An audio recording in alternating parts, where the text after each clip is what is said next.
Mais ce n'était pas tout. En effet, élargissant mon champ d'investigation, je constatai que la relation des formes d'esprit de ce cycle créateur régissait non seulement le domaine laïque, mais également le domaine religieux.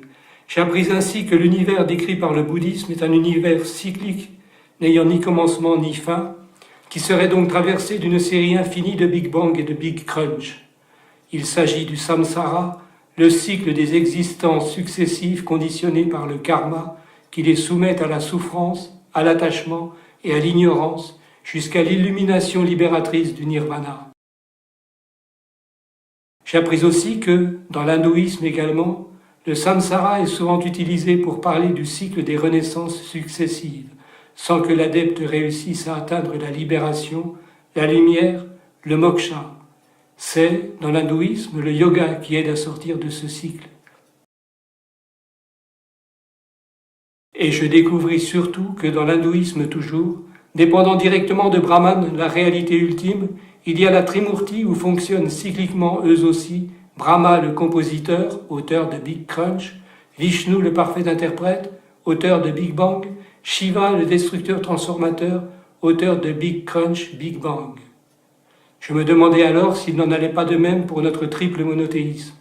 Et, ouvrant l'Encyclopédia Universalis à l'article Bible, les premiers mots qui attirèrent mon attention furent « La Bible est un livre composé, livre d'inspiration divine qui filtre et fixe le verbe oral des prophètes, faisant de Yahvé son compositeur, auteur de Big Crunch. »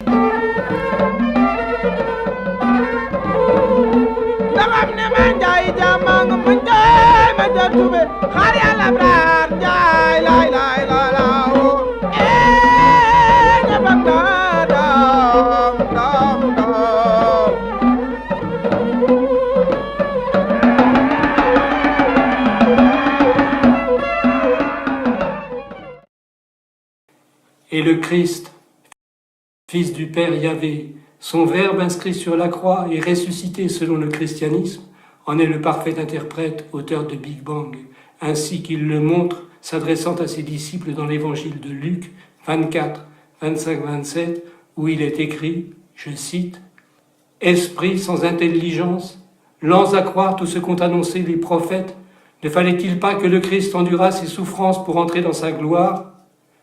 Et commençant par Moïse et parcourant tous les prophètes, il leur interpréta dans toutes les Écritures ce qui le concernait. Fin de citation. Notons que Jésus est fils de Yahvé et Vishnu petit-fils de Brahma. Comme en musique, les interprètes sont fils ou petits-fils spirituels des compositeurs qu'ils jouent et sans lesquels ils n'existeraient pas.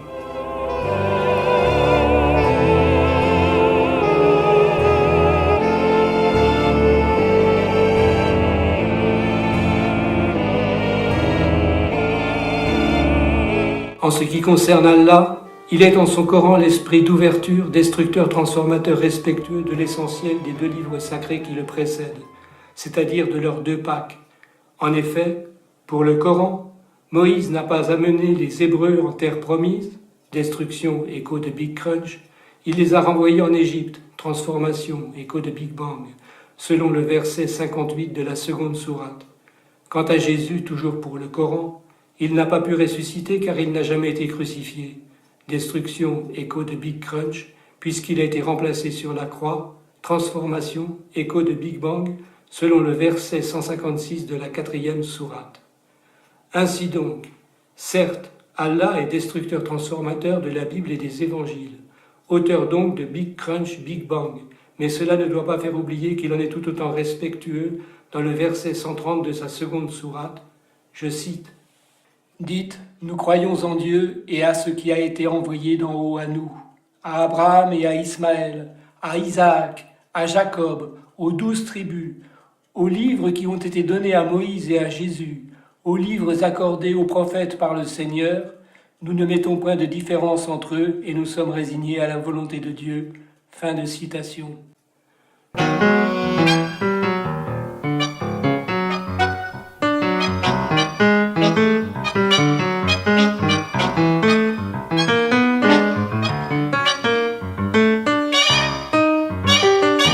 Le musulman musulman doit donc tout autant respecter les enseignements de la Bible et des évangiles que celui du Coran qui les contredit.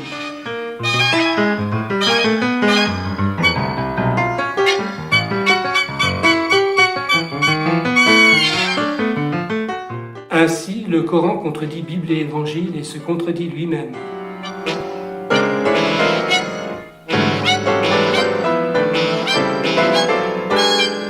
Mais, ce faisant, il pose la contradiction comme une vérité pleine et entière, comme le yin et le yang du taoïsme chinois,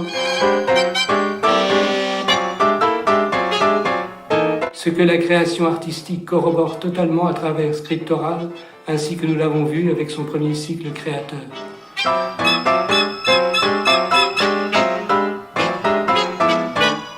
La destruction-transformation et donc la contradiction coranique sont libératrices par ouverture horizontale, quand les compositions interprétations bibliques et évangéliques sont libératrices par élévation verticale.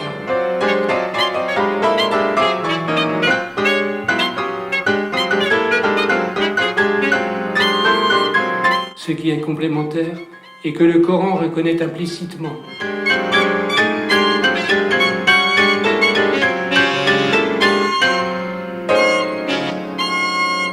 Ce qu'il détruit et transforme, ce n'est pas l'autre qu'il respecte, et avec lequel il recommande la coexistence la plus pacifique. C'est l'idée qu'il s'en fait, à la limite c'est lui-même. C'est un combat contre lui-même, le bon djihad.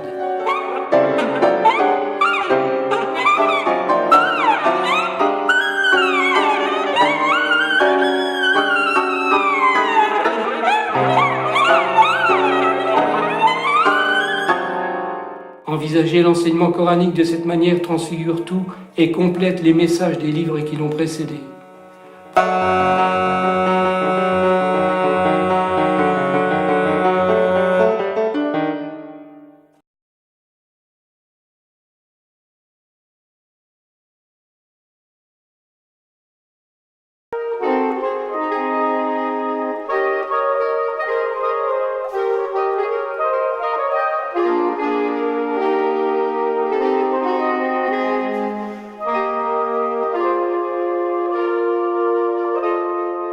Prenons l'exemple de la lapidation de la femme adultère qui se trouve dans les 3 livres sacrés, et voyons sur cet exemple précis comment l'islam destructeur, transformateur, respectueux peut être complémentaire du judéo-christianisme et faire avancer les choses.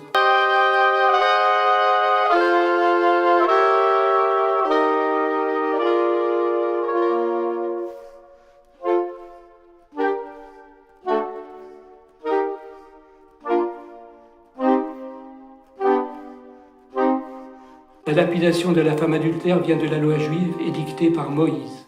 Dans l'évangile de Jean, les scribes et les pharisiens, voulant piéger Jésus, lui amènent une femme adultère et lui demandent ce qu'il dit par rapport à Moïse.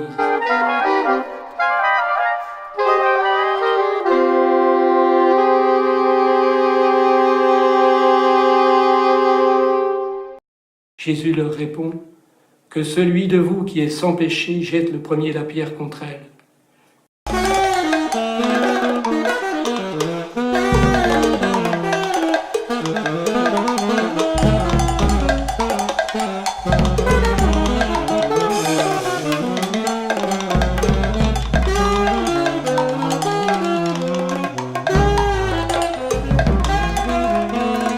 Quand ils entendirent cela, accusés par leur conscience, scribes et pharisiens se retirèrent un à un, depuis les plus âgés jusqu'aux plus jeunes.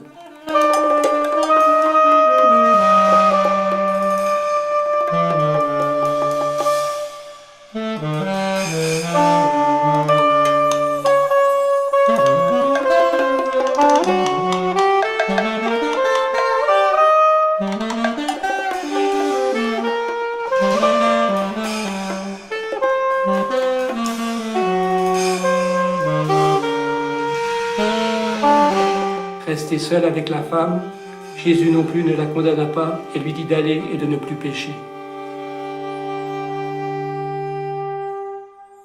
Dans le Coran, le prophète Muhammad n'est pas à l'aise avec la loi de Moïse, puisqu'il repoussera à 3 reprises la demande d'une femme adultère d'être lapidée pour être purifiée. Mais par contre, l'islam, quand il dit ce qu'il est, à la fois destructeur, transformateur et respectueux des traditions juives et chrétiennes, ne peut pas lapider la femme adultère puisque Jésus ne le fait pas. Mais en chacun de ceux qui demandent la lapidation, il lapidera spirituellement l'idée qu'il se fait de cette femme écrasée sous les pierres de sa maison en ruine.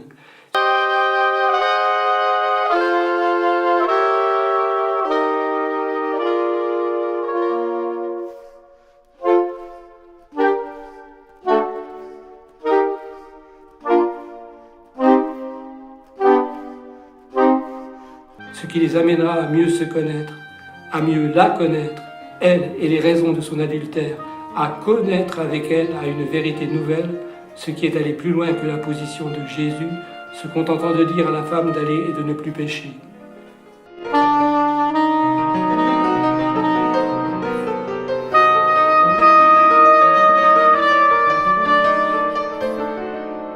Là est le bon djihad, celui qu'ignore les terroristes qui jamais ne seront de vrais djihadistes. Pour cela, au lieu de combattre autrui, il leur faudrait se combattre eux-mêmes. Au lieu de décapiter autrui, il leur faudrait décapiter leur propre désir de le décapiter sans toucher au moindre de ses cheveux.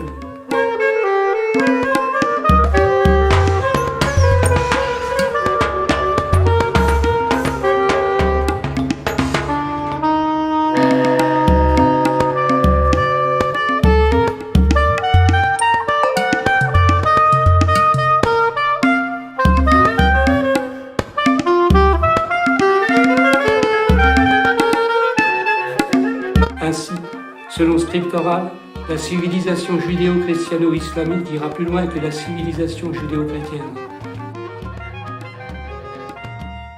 Ainsi, toujours selon Scriptoral, l'univers laïco-religieux orientalo-occidental de composition-interprétation, destruction-transformation respectueuse, autrement dit écho de Big Crunch, Big Bang d'élévation, Big Crunch, Big Bang d'ouverture, ira plus loin que celui conservateur et seulement élévateur de simple composition-interprétation, c'est-à-dire écho de simple Big Crunch, Big Bang d'élévation.